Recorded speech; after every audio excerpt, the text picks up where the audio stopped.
Hello friends, வணக்கம். நம்ம இன்றைக்கி சம்மருக்கு ரொம்ப ரெஃப்ரெஷிங்கான ட்ரிங்க்ஸ் தான் பார்க்க போகிறோம். நான் இன்றைக்கி பண்ண போகிற ட்ரிங்க்ஸ் எல்லாமே ஒருத்தங்களுக்கு ஆகிற மாதிரி தான் பண்ணியிருக்கேன். நீங்கள் எத்தனை பேருக்கு செய்கிறீங்களோ அத்தனை பேருக்கு தகுந்த மாதிரி உங்களோட இன்க்ரீடியண்ட்டை அட்ஜஸ்ட் பண்ணிக்கோங்க. ஃபஸ்ட்டு நம்ம பார்க்க போகிறது வாட்டர்மெலன் லெமனேட். இது பண்ணுறதுக்கு நம்ம ஃபஸ்ட்டு மிக்ஸி ஜாரில் 1 டேபிள் ஸ்பூன் அளவுக்கு லெமன் ஜூஸ் சேர்த்துடலாம். கூடவே 1 கப் அளவுக்கு வாட்டர்மெலன் சேர்த்துக்கோங்க. அடுத்ததாக கொஞ்சமாக புதினா இலை சேர்த்துடலாம். ஒரு 5-6 இலை சேர்த்துக்கோங்க. புதினா சேர்த்தோம் அப்படின்னா ரொம்ப ரெஃப்ரெஷிங்காக இருக்கும். அடுத்ததாக நம்ம இதில் 2.5 டேபிள் ஸ்பூன் அளவுக்கு சர்க்கரை சேர்த்துடலாம். உங்களுக்கு சர்க்கரை வேண்டாம் அப்படின்னு நினச்சிங்கன்னா ஹனி, அப்படி இல்லைன்னா பனங்கல்கண்டு, இது ரெண்டில் ஏதோ ஒன்று சேர்த்துக்கலாம். இப்போ நம்ம இதை மூடி நல்லா அரைச்சி எடுத்துக்கலாம். இப்போ பாருங்கள், நம்ம இதை அரைச்சாச்சு. அடுத்ததாக நம்ம இதை கிளாஸில் ஊற்றிடலாம். நம்ம இந்த கிளாஸில் ஜூஸ் ஊற்றுறதுக்கு முன்னாடி 2 பீஸ் இந்த மாதிரி கட் பண்ண லெமன் சேர்த்துடலாம். அடுத்ததாக ஒரு 3 பீஸ் அளவுக்கு வாட்டர்மெலன் சேர்த்துருங்க. ஒரு 2-3 புதினா இலையும் சேர்த்துக்கோங்க. இப்போ நம்ம ரெடி பண்ணி வச்சுருந்த ஜூஸை வடிகட்டி இதில் சேர்த்துடலாம். நம்ம இந்த ஜூஸை ஃபுல்லாக சேர்க்கறதுனாலும் சேர்த்துக்கலாம். அப்படி இல்லைன்னா நான் இன்றைக்கி என்ன பண்ண போகிறேன் அப்படின்னு பார்த்தீங்கன்னா 3/4 கிளாஸ் அளவுக்கு ஜூஸ் ஆட் பண்ணிக்கிறேன். 1/4 கிளாஸ் அளவுக்கு சோடா ஆட் பண்ணிக்கிறேன். சோடா நல்லா சில்லுன்னு இருக்கிறதுனால நான் ஐஸ் க்யூப்ஸ் எதுவும் சேர்க்கலை. உங்களுக்கு தேவைப்பட்டால் நீங்கள் கொஞ்சம் ஐஸ் க்யூப் சேர்த்துக்கோங்க. உங்களுக்கு தேவைப்பட்டால் சோடா ஆட் பண்ணிக்கோங்க, இல்லைன்னா ஸ்கிப் பண்ணிடலாம். அவ்வளோதான். இப்போ பாருங்கள், வாட்டர்மெலன் லெமனேட் ரெடி ஆயிடுச்சு. அடுத்ததாக நம்ம பார்க்க போகிறது புதினா லெமனேட். இது பண்ணுறதுக்கு நம்ம ஒரு மிக்ஸி ஜாரில் 1 டேபிள் ஸ்பூன் அளவுக்கு லெமன் ஜூஸ் சேர்த்துடலாம். அடுத்ததாக இந்த மாதிரி ஒரு கையளவுக்கு புதினா சேர்த்துக்கோங்க, ரொம்ப சேர்க்க வேண்டாம். இது கூடவே ஒரு 5-6 சின்ன துண்டு இஞ்சி சேர்த்துடலாம். புதினாவும் இஞ்சியும் சேர்க்கும் போது நல்ல ஒரு டேஸ்ட் கிடைக்கும். இது கூடவே ஒரு பிஞ்ச் அளவுக்கு பிளாக் சால்ட் சேர்த்துடலாம். அடுத்ததாக 2.5 டேபிள் ஸ்பூன் அளவுக்கு சர்க்கரை சேர்த்துக்கோங்க. இப்போ இதை நம்ம நல்லா அரைச்சி எடுத்துக்கலாம். இப்போ பாருங்கள், நம்மளோட ஜூஸ் ரெடி ஆயிடுச்சு. இதை நம்ம கிளாஸில் ஊற்றுறதுக்கு முன்னாடி கிளாஸில் ஒரு 2 சின்ன துண்டு லெமன் சேர்த்துடலாம். ஒரு 2-3 புதினா இலையும் சேர்த்துக்கோங்க. இதுக்கு மேலே நம்ம ஜூஸை ஃபில்டர் பண்ணி சேர்த்துடலாம். இப்போ பாருங்கள், இந்த ஜூஸ் 1/2 கிளாஸ் வந்திருக்கு. இதுக்கும் மேலே 1/2 கிளாஸ்க்கு நம்ம தண்ணி ஊற்றுறதுனாலும் ஊற்றிக்கலாம், அப்படி இல்லைன்னா சோடா ஆட் பண்ணிக்கலாம். நான் இன்றைக்கி சோடா தான் ஆட் பண்ணுறேன்.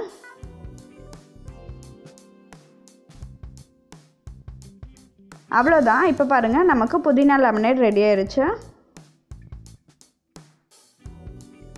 அடுத்ததாக நம்ம பார்க்க போகிறது பைனாப்பிள் லெமனேட். இது பண்ணுறதுக்கு நம்ம மிக்ஸி ஜாரில் 1 கப் அளவுக்கு பைனாப்பிளை இந்த மாதிரி கட் பண்ணி சேர்த்துடலாம். அடுத்ததாக 1 டேபிள் ஸ்பூன் அளவுக்கு லெமன் ஜூஸ் சேர்த்துருங்க.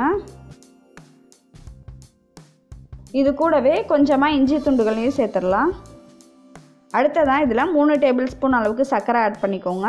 ஒரு பிஞ்ச் அளவுக்கு உப்பு சேர்த்துடலாம். இப்போ நம்ம இது எல்லாத்தையும் நல்லா அரைச்சி எடுத்துடலாம்.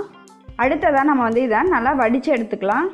இந்த பைனாப்பிள் ஜூஸை இந்த மாதிரி ஒரு 2 டைம் வடிச்சிட்டோம் அப்படின்னா அதில் இருக்க நுரையெல்லாம் போயிட்டு இந்த மாதிரி கிளியராக நமக்கு ஜூஸ் மட்டும் கிடைக்கும். இந்த மாதிரி எடுத்துக்கோங்க. அடுத்ததாக நம்ம கிளாஸில் ஒரு 2-3 துண்டு பைனாப்பிள் சேர்த்துடலாம். அடுத்ததாக ஒரு லெமன் ஸ்லைசஸ் சேர்த்துடலாம். இதுக்கும் மேலே நம்ம ரெடி பண்ணி வச்சுருந்த பைனாப்பிள் ஜூஸை சேர்த்துக்கோங்க. நான் 3/4 கிளாஸ் அளவுக்கு பைனாப்பிள் ஜூஸ் சேர்த்துக்கிறேன். மீதி 1/4 கிளாஸ் அளவுக்கு சோடா சேர்த்துக்கிறேன். இந்த மாதிரி நம்ம ஸ்பூனை இடையில வச்சு ஸ்லோவாக சோடாவை ஆட் பண்ணோம் அப்படின்னா நமக்கு இந்த மாதிரி டபுள் லேயர் ஃபார்ம் ஆகும். இது பாருங்கள், பார்க்குறதுக்கே ரொம்ப அழகாக இருக்கும்.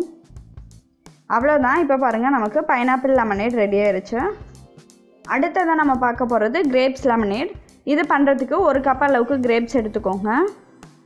இதில் நம்ம 1 டேபிள் ஸ்பூன் அளவுக்கு லெமன் ஜூஸ் சேர்த்துடலாம். இது கூடவே 3 டேபிள் ஸ்பூன் அளவுக்கு சர்க்கரை சேர்த்துக்கோங்க. இப்போ இதை நல்லா அரைச்சி எடுத்துக்கலாம். இப்போ பாருங்கள், இதை நல்லா அரைச்சாச்சு. அடுத்ததாக நம்ம இதை நல்லா வடிகட்டிக்கலாம். இதுவும் அதே மாதிரி தான் 2 டைம் நல்லா வடிச்சுக்கோங்க. அடுத்ததாக நம்ம கிளாஸில் ஒரு சின்ன துண்டு லெமன், ஒரு 2-3 கிரேப்ஸ் சேர்த்துடலாம். இதுக்கு மேலே நம்ம ரெடி பண்ணி வச்சுருந்த கிரேப் ஜூஸ் ஆட் பண்ணிக்கலாம்.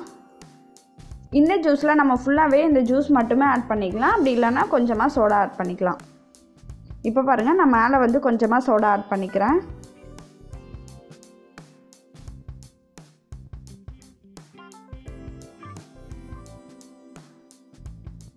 அவ்வளோதான், நம்மளோட கிரேப்ஸ் லெமனேட் ரெடி ஆயிடுச்சு. கடைசியாக நம்ம பார்க்க போகிறது ஆரஞ்சு லெமனேட். இது பண்ணுறதுக்கு இந்த கிளாஸில் நான் 2.5 டேபிள் ஸ்பூன் அளவுக்கு சர்க்கரை சேர்த்துக்கிறேன். அடுத்ததாக இதில் 1 டேபிள் ஸ்பூன் அளவுக்கு லெமன் ஜூஸ் சேர்த்துடலாம். அடுத்ததாக நம்ம இதில் ஆரஞ்சு ஜூஸ் ஆட் பண்ணிக்கலாம். இது எல்லாத்தையும் சேர்த்துட்டு நல்லா மிக்ஸ் பண்ணிக்கோங்க. சர்க்கரை நல்லா கரையிற அளவுக்கு நம்ம நல்லா மிக்ஸ் பண்ணிக்கணும். இப்போ பாருங்கள், சர்க்கரை நல்லா கரைஞ்சிருச்சு. இதுக்கு மேலே நம்ம கொஞ்சம் சோடா ஆட் பண்ணிக்கலாம். அவ்வளோதான், பாருங்கள், நம்மளோட ஆரஞ்சு லெமனேட் ரெடி ஆயிடுச்சு. இந்த எல்லா ட்ரிங்க்ஸையும் நீங்களும் உங்கள் வீட்டில் ட்ரை பண்ணி பார்த்துட்டு உங்களோட ஃபீட்பேக்கை கமெண்ட்டில் சொல்லுங்கள். நன்றி.